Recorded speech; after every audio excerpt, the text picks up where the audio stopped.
يا روقانه يا جماله، يا جماله يا حركاته يا تكاته يا رباته. تعملوا ايه يا حبايب ربا؟ تلعبوا؟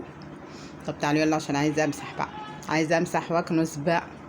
يلا يا الواد اللي قاعد لي فوق ده مين؟ بس لا خلي بس عشان بس مؤدب، بس مؤدب ما بيعملش حركات. بيتا ما تصدق يا بيتا ان انا بروق، انا لسه منزله فيديو على مش عارفه ايه البياع اللي استنوا كده ما يمشي. الحمد لله ماشي ماشي.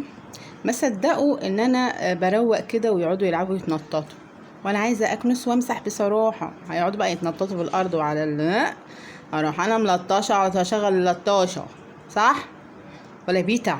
بتخليكم مقدمين زي اللي في الحمام كده، وخشوا اقعدوا كده معاهم استقنيصوا عبال ما اخلص. النبي قلت ان انا هقفل عليهم لحد ما اخلص، قلبي ما طوعنيش علشان قلبي الضعيف لا يحتمل. لسه منزله فيديو على قناه قطط في مطبخ رباب مرشدي، خشوا يلا شوفوا يا جماعه وقولوا لي رايكم. ده ايه ده ايه ده؟ ماشي.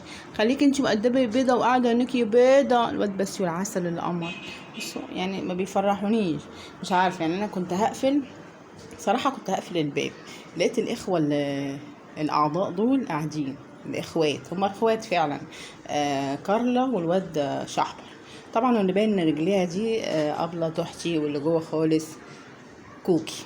ماشي.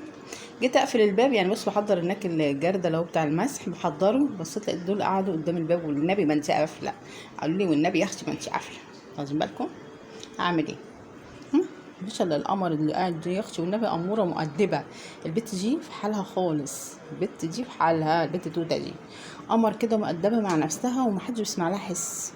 لكن اخوها قليل الادب بصراحه.